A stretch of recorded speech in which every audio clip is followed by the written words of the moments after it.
Hi, I'm Devana. I am a Christian femininity life coach.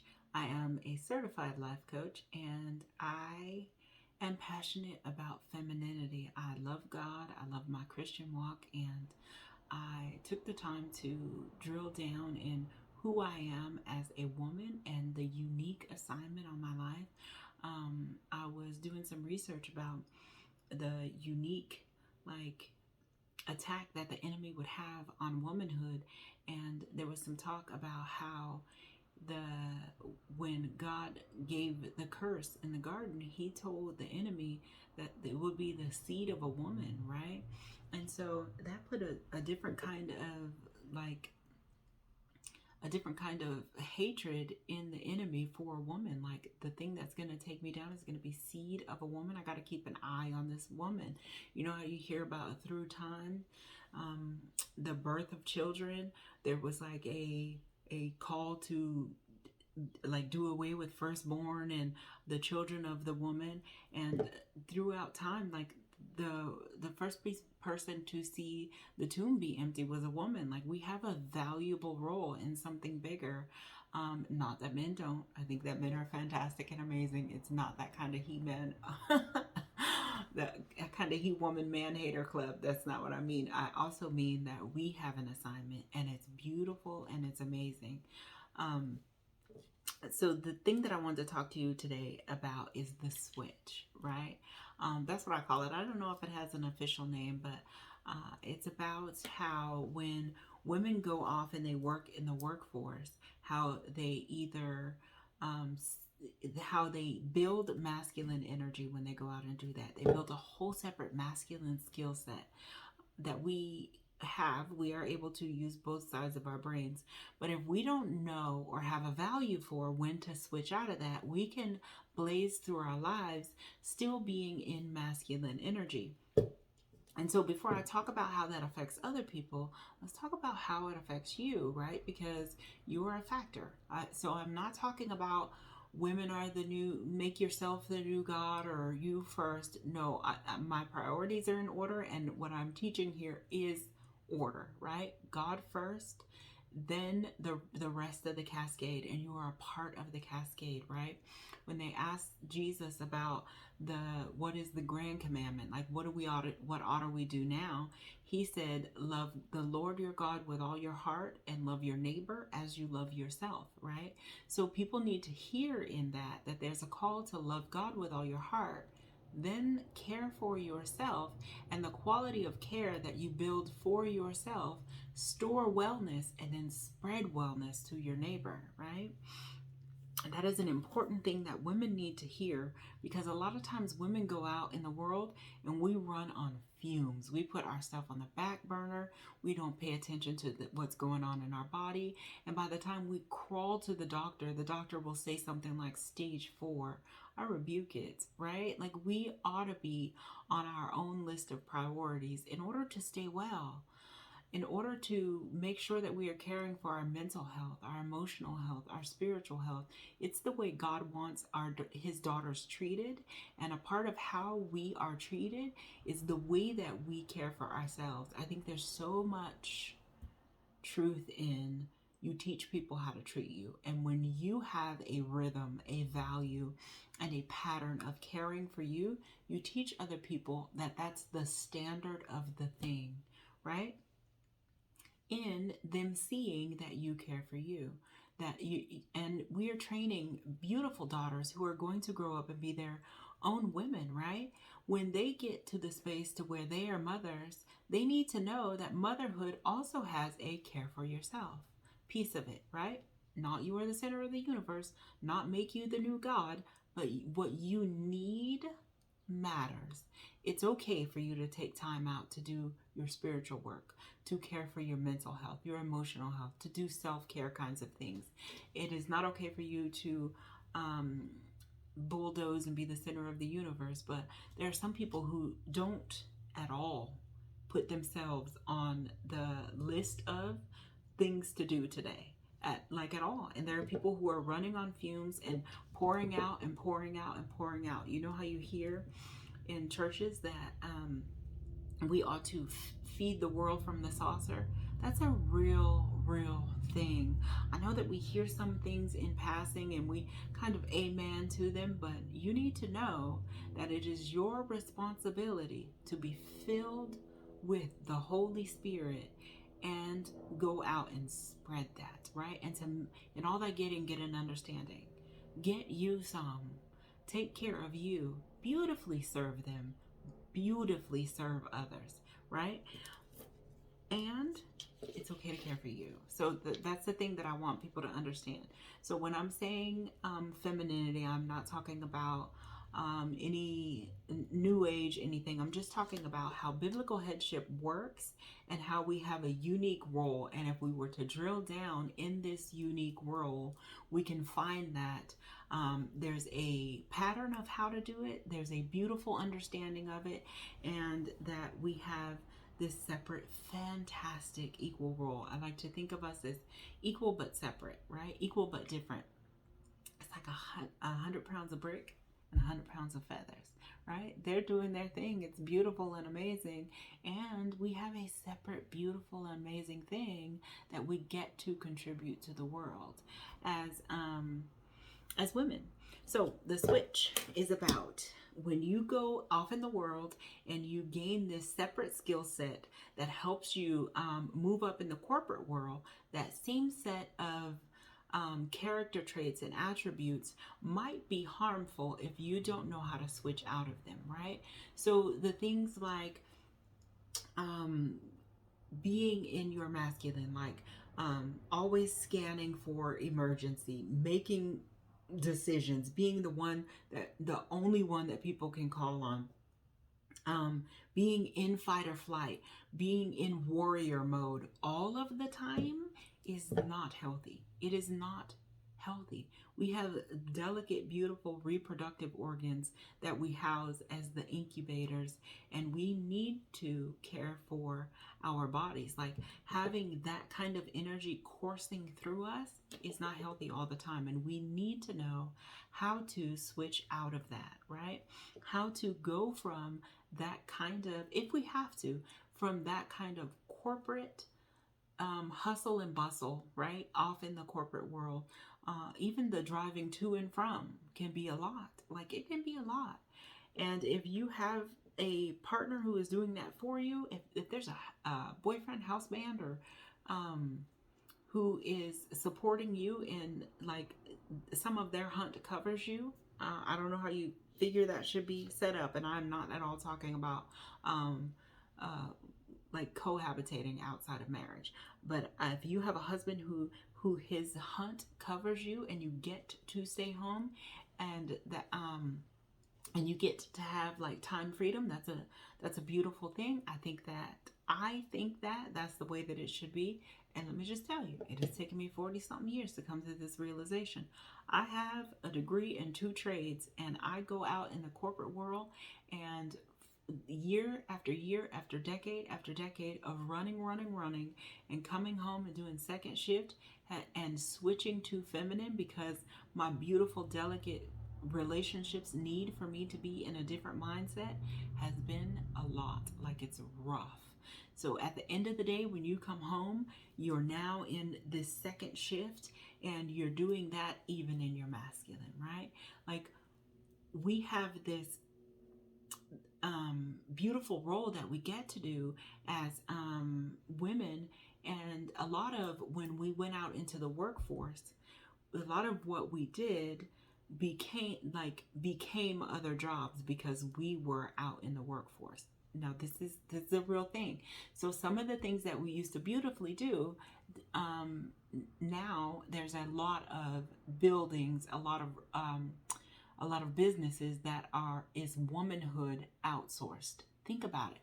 A lot of it is restaurants.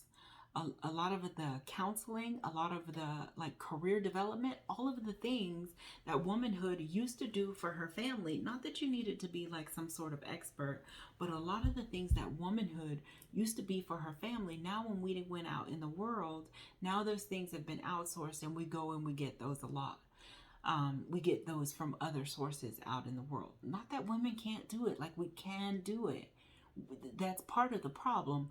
We are capable. We can do it. We can run on fumes. We can like work our fingers to the nub. We can put our needs on the back burner. But should we? But should we, right?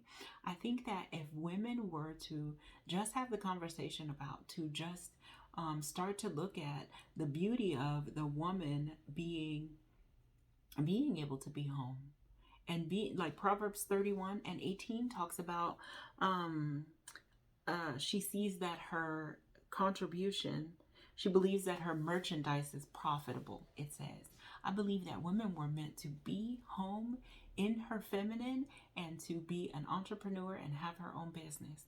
I think that a lot of these billionaires that are out here who have these enormous corporations have pretty much learned how to outsource womanhood and are now like making billions while we're out in the corporate world making other people's dreams come true, right? There's a something that you were sent here with, a seed that you're supposed to bear fruit of. We're supposed to go forth and multiply, right? And bear fruit. We're supposed to go forth and bear fruit.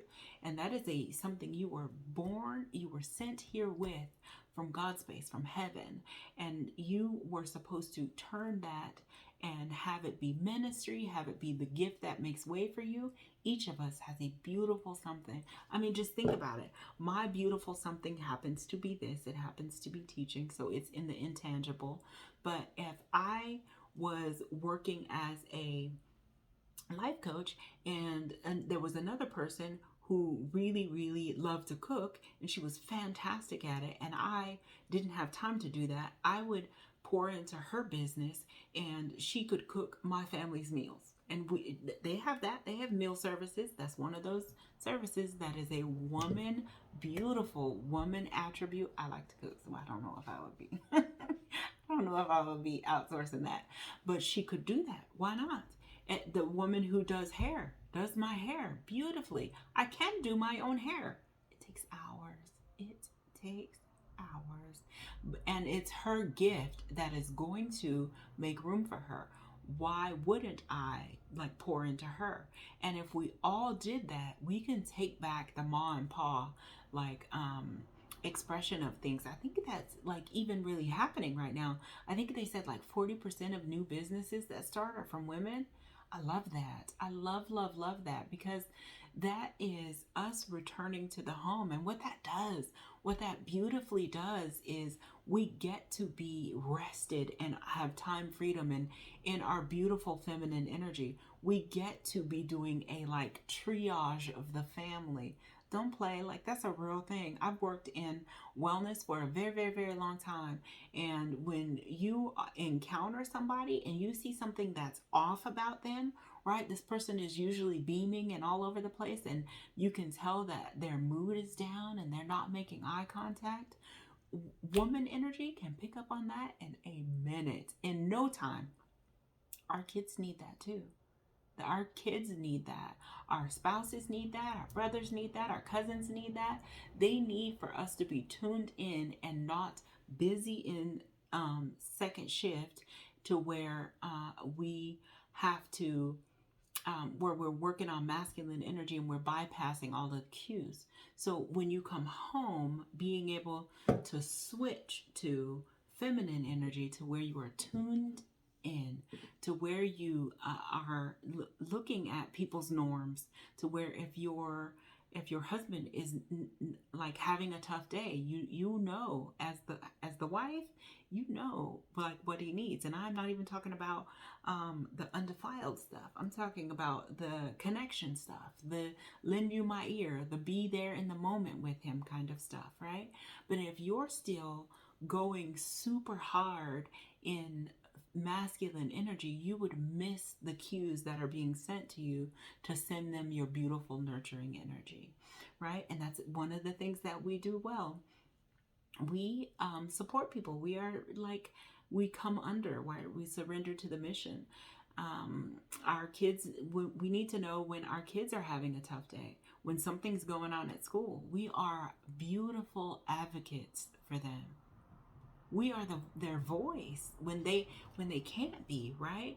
A lot of people say that their teenagers don't talk to them, their teenagers don't come to them. Well, how much relationship equity are we able to build if we're out 40 hours a week and then we're home, like in the hustle and bustle of get this done, get that done, do homework, gotta do this, gotta do that, gotta do this. Like that pace has an internal rhythm as well. The pace of now I'm home and I gotta do all of this other stuff, right? I also believe that, I fully believe that,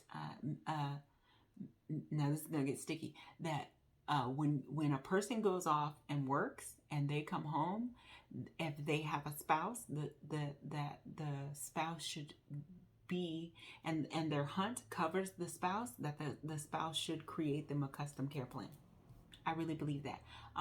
I believe that the person who should go out should be the man, and I believe that the woman should be rested in her feminine and be able to have a part of how she supports him be a custom care plan, right?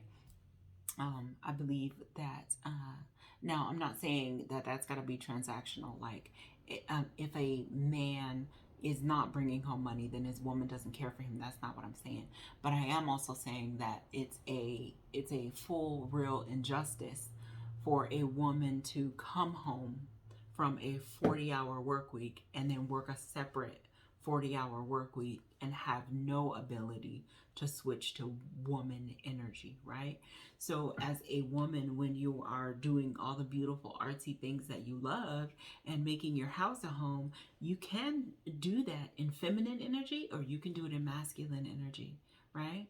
And a part of what we may not be even realizing is that we are going through our lives in masculine rush, get it done energy, right? So at the end of the day, when you get home and you've driven a half an hour each way and worked 8 hours, that's 9 hours gone. Now you got to figure out what food is getting on the table. You're probably not making the most healthy decisions. You're probably in like get it done, like you're in end results, which is masculine energy. You are not creating beautiful art that you're putting on a plate that's well thought out.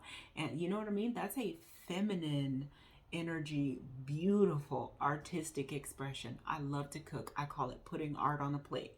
But when I'm coming home on a Thursday night and I've pulled a rabbit out of my hat all week long and done this and deadline this and all of that stuff, I'm thinking, get it done. That is masculine energy, right? That is more masculine energy. It is not the way that a woman is supposed to move through her whole life. Now, I know that there are some people who don't have the choice, who don't get to choose because of being a single parent and all of those things. I'm a single parent. I also work 40 hours and I know it well, which is why I know the power of the switch. On the way home, at the end of the day, the wind down, being able to make your rhythm come down to time to go and do womanhood, right? Time to connect to people, time to clean my house, time to be in beautiful connection energy, to be drilled in and appreciate things. That is a very, very different thing. And if you don't know that it's a thing and you're not intentional about it, you might all the way miss it and rush through life. It is also like a great environment in your body for healing, right? There's a lot of diseases like autoimmune diseases and a lot of things that happen to a woman's like delicate reproductive organs over time when she is in the hustle and bustle. It might be like life-saving switch if you learn how to leave work energy at work. Not to mention, ladies, not to mention the wear and tear on your relationship. If you don't know how to switch into feminine energy when you come home, we have heard it our whole lives. Now, I usually don't talk. I'm not a relationship coach, right? So, but some of the things that happen in relationships have a bearing on femininity and life coach, right? So, if you don't know that the same things that the same characteristics and attributes that you build in the workspace don't transfer over into necessarily relationship space, then there's a lot to learn about a lot of things, about relationships, about energy, about masculinity and femininity. And I am not talking about shaming anybody. I'm just saying that those things don't necessarily transfer over. So that's a whole nother video. But if you don't know about the power of the switch, you should spend some time in how even masculine energy can tear down relationships. If you are feminine external and the person is coming in for the internal manifestation of femininity, like the internal vibration or who they expect for the feminine to be on the inside, and they keep coming in for that, but you have none of that. You don't have a value for it. You don't have an awareness of it. You don't know how to start the process. You don't know how to make a habit of it or embody the practice. And it's tearing away at your relationships. Like if your family needs nurturing and they're not getting it from you and they're making attempt after attempt, pretty soon there's like a pull away, like it's not there. And they stop trying to get it from you, right? I think it can be a lot of the reasons why there's a lot of bumping heads, right? I hear the term a lot in that we locked horns. Well, when you think about that, a lot of the times that's a male and a male having a conversation or having a fight for power when they lock horns, because only the male and the male of that species have horns. There is no locking horns when a man is being in his masculine and a woman is being in her feminine, and there's and the pattern has happened the way it's supposed to. The man has built trust and the woman is able to rest in her feminine. It's a beautiful pairing of him being able to lead and you knowing how to come under and be the support, right? And lift up. It's a beautiful, beautiful thing. Also with yourself, you need for you to be rested. Like there is a rejuvenation in feminine energy that you just can't find anywhere. I believe that God put what we needed to kind of complete each other's loop. Now, this is not that you complete me stuff. I need this desperation stuff. But I do believe that in God making man and woman, he put what we need in them and what they need in us beautifully, and for us to be able to go and acquire it, right? There's a process to that, but to being able to go and acquire it, I think it's a beautiful, beautiful thing, and I thank God for it. So that is what I have about the switch. If you are interested in working with me, I am a Christian femininity life coach.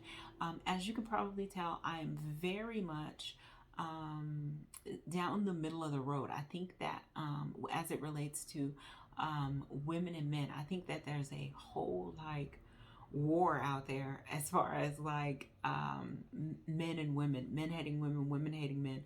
So if you come for life coaching, it is life coaching, right? So I'm able to talk about the whole like broader picture of what life coaching is. I'm not a relationship coach, so I won't tell you what he meant by a text or what you should wear on a date. Like I don't specialize in those kinds of things, but I do specialize in the spirit space where like God space, or like if you have spiritual things that you need to do, if you are having a issue with you, if you we can touch on relationship stuff because that kind of stuff falls under femininity, but a lot of it doesn't hover around there. If you are interested in working with me, there should be a link in the bio. Again, I am Coach Devana, your Christian femininity life coach. It's been an honor to serve you. Thank you so much.